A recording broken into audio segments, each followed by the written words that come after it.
북한 김일성 정권 창출에 기여한 사람은 독립유공자로 인정할 수 없다는 국가보훈부의 입장이 나왔습니다. 보훈부가 가짜 독립유공자 서훈에 대해서 재검토하겠다는 방침 세운 이후에 나온 발언인데요. 박민식 국가보훈부 장관과 유공자 서훈 선별 재검토 이슈에 짚어보겠습니다. 전화로 연결되어 있습니다. 장관님 안녕하세요. 안녕하세요. 박민식입니다. 장관님. 북한 김일성 정권 기여자에 대해서는 독립유공자로 인정할 수 없다. 이렇게 어제 이야기하신 걸로 제가 알고 있는데 어떤 배경 속에서 그거는 너무나 당연한 이야기 아닙니까? 우리 대한민국 헌법과 또 상훈법 법률 규정을 보면 상훈법이 이제 해당 법률인데 대한민국 건국의 공로가 뚜렷하거나 국가의 기초를 튼튼히 한 그런 공훈이 있는 사람에게 훈장을 주는 거 아니겠습니까? 네. 그때 말하는 대한민국의 건국이라고 하는 것은 무슨 김일성 그 전체주의 국가가 아니잖아요. 네. 자유민주주의 국가를 말하는 건 아니겠습니까? 그래서 그런 부분에 대해서는 좀 명백히 다룰 필요가 있다. 어떻게 보면 국가보훈부의 존재 이유입니다. 당연한 가장 중요한 책무다. 예. 그렇게 생각을 하고 여기서 하나만 더 추가하고 싶은 것은 그렇게 가짜 독립유공자가 있는 경우에 그게 이제 등급이 5등급까지가 있습니다. 네.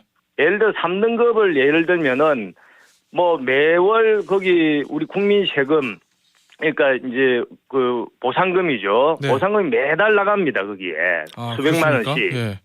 그러니까 이것은 일반 국민하고 직결되는 문제이기 때문에 그 절차 같은 것이 저는 투명하고 공정할 필요가 있다라고 생각을 합니다. 알겠습니다. 지금 보니까요, 북한 김일성 정권 기여자와 관련해서는 손혜원 전 의원에 붙인 손용우 씨 얘기가 좀 나오는 것 같고, 그리고 독립유공자가 실제로 맞느냐라는 이 경력 관련해서는 고 김원웅 광복회장의 부모 사례가 좀 나오고 있는 것 같은데 이게 실제로 보훈부에서 이 케이스를 꼭 집어서 지금 심사를 하는 겁니까? 아니면 언론에 그냥 보도가 된 건가요? 전혀 그렇지가 않고 특정 인물을 염두에 둔 예를 들어서 표적 심사는 있을 수 없습니다. 아, 그렇습니까? 예. 아까 말씀드린 것처럼 그 자유민주주의 대한민국이라는 헌법 정신 그리고 그 상훈법이 명백한 기준입니다. 다만 과거에 좀 편의적으로 어떤 특정 인사에게 독립유공자 지위를 부여하기 위해서 절차를 명백히 위반했다거나 또는 자료를 조작했다거나 타인의 공적을 가로채기 했다거나 또는 그동안 여러 번 탈락을 했는데 이상한 절차로 그냥 갑자기 서훈이 이루어졌다. 또 김일성 그런 정권의 수립에 아주 기여한 것이 명백하다. 그런 증거가 있다라고 하면은 이것은 우리 국민들 입장에서는 받아들일 수 없는 것 아니겠습니까? 당연히 국가보훈부가 나서서 명명백백하게 진실을 가려야죠. 기억하시는 청취자분들도 계시겠지만 이 손혜원 전 의원에 붙인 손용우 씨 같은 경우에 그동안 언론 보도 보면 이 조선공산당에서 활동한 이력 때문에 6차례 탈락했다가 2018년 변경된 심사 기준을 적용받아서 선정됐다. 이렇게 이제 보도가 돼 있습니다. 아마 2018년은 손혜원 전 의원이 현역 의원으로 있을 때고요. 그때도 아마 야당인 자유한국당 쪽에서 굉장히 반대했던 걸로 제가 기억을 하는데 그러면 손혜원 전 의원에 붙이는 손용우 씨 같은 경우에 2018년에 선정된 경위, 과정 이것도 한번 국가보훈부에서 들여다보는 겁니까? 특정인을 표적으로 삼을 수는 없지만 삼아서도 안 되지만 또 특정인을 무조건 배제할 필요도 없다. 아주 모든 그 해당 대상자를 공정하게 살펴볼 생각입니다. 혹시요 지금 국가보훈부에서 이런 방침을 세운 다음에 첫 번째 보도된 케이스가 손혜원 전 의원과 김원웅 고 광복회장의 사례라서 그런지 몰라도 정치적인 목적이 있는 거 아니냐라고 혹시 오해를 살 수 있는 위험성도 좀 내포되어 있는 것 같은데 어떠십니까? 저는 전혀 그렇지 않다고 봅니다. 기준이 명백하면은 그런 그 우려나 논란은 조속히 불식될 수 있을 것이다. 기준이라는 것이 법률과 헌법과 법률입니다. 네. 그냥 과거에 보면은 편의적으로 어떤 특정 정권의 입맛에 맞게 뭔가 무슨 뭐 사회주의 활동하는 사람도 좀 대폭 인정해 주자 뭐 이런 뭐 나름대로의 그런 정책적인 그 측면에서 접근을 한 경우가 저는 있었다고 봅니다. 알겠습니다. 그래서 기준을 법과 헌법과 법률이라는 그 기준을 명백히 하면은 된다고 봅니다. 예. 또 조봉암, 김가진, 김성수 같은 이 친일 행적이 있지만 공도 있는 인물에 대해서 유공자 인정도 재검토한다. 이런 방침도 밝히셨는데 그건 왜 그러는 거죠? 아니 이분들도 뭐 특정한 인물을 저희들이 거명하지는 않았습니다만은 이제 언론에 보도된 것을 제가 봤습니다. 이렇게 보도가 됐죠. 예, 자 방금 지금 말씀한 그런 분들, 예를 들어서 조봉암, 김가진 이런 분들은 그야말로 뭐 쉽게 이야기를 하면은 이분들이 보수 쪽에서 또는 진보 쪽에서 이렇게 편을 굳이 나누자면은 네. 오히려 진보 쪽에서 요구하는 분들입니다. 굳이 나누자면요. 예. 예. 그러니까 아까 말씀드린 것처럼 국가보훈부가 뭔가 이념의 색안경을 끼고 뭐 보수 쪽 인사들은 뭘 해주고 진보 쪽은 배제한다 이런 차원이 아닌 것이죠. 그래서 이 조봉암, 김가진 또 뭐 김성수 이런 분 언론에 난 것을 보았습니다마는 역사적 인물에 대해서 우리 아까 그 기준 헌법과 법률 대한민국의 건국에 공적이 있느냐 없느냐 그것이 그것을 가지고 그 공이 이제 얼마나 큰지 이런 거는 이제 심사위원회에서 독립적으로 심사를 제대로 하지 않겠습니까? 알겠습니다. 이승만 전 대통령 기념관 건립사업 얘기 좀 해볼게요. 예. 지금 이승만 전 대통령 기념관 건립사업을 본격적으로 추진하게 되는 배경 뭐가 있을까요? 저는 이승만 대통령의 그 기념관은 단순히 물리적인 건축물이 아니라 대한민국을 어떻게 보면은 세운 그런 건국의 영웅들이 많지 않습니까? 예. 이것을 제대로 우리가 제자리 찾기를 해주는 것은 대한민국의 정체성, 지금 정통성을 확인해주는 일이다. 그래서 어떤 다른 일보다도 가장 중요한 어떤 숭고한 미션이라고 저는 생각을 합니다. 혹시 뭐 반대는 없습니까? 지금 저 야당에서 예전에 좀 많이 이 부분에 대해서 문제를 좀 제기했던 것 같은 기억이 있어서요. 근데 요즘에는 뭐 기념관 건립 자체에 대해서는 야당에서도 그 청문회나 또 국회에서 보면은 그렇게 문제 제기를 안 하더라고요. 아, 그렇습니까? 오히려 어떤 뭐 방법론에 대해서 문제 제기를 하는 그런 지적이 많이 있었습니다. 방법론이라고 하면 어떤 걸 말씀하시는 거죠?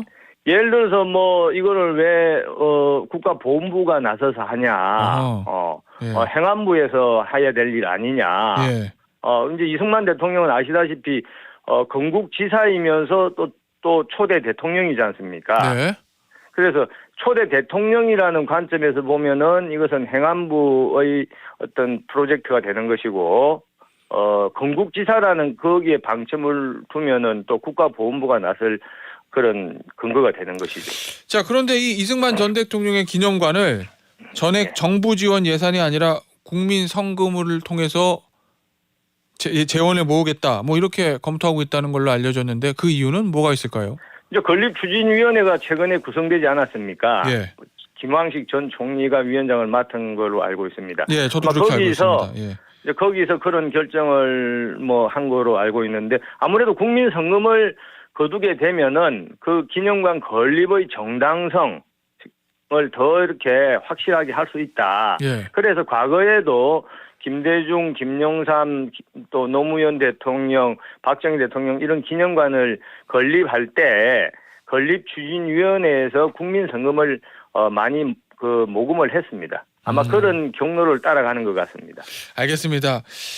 장관님, 문자가 계속 들어와서 제가 좀 추가로도 질문을 좀 해봐야 될 것 같은데 이 독립유공자 관련해서요.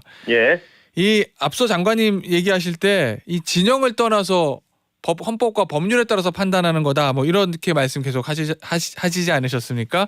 그렇습니다. 자, 그런데 우리 청취자분들 질문을 보면 이 독립유공자를 가리는 건데 독립유공자인데 과연 여기서 이 북한 공산주의 이걸 따지는 게 맞느냐라는 질문도 들어오거든요.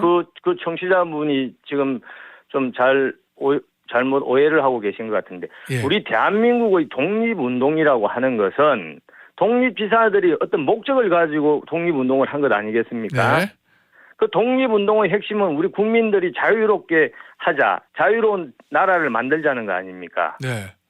그런데 그 목적이 김일성 같은 그런 전체주의, 공산주의 국가를 만들기 위한 활동은 애초에 자유로운 국민을 위한 독립운동이 아닌 것이죠. 그래서 독립운동이라는 것은 자유 대한민국을 만드는 건국운동하고 일치되는 겁니다. 예. 이게 대다수의 학자들이 견해입니다. 알겠습니다.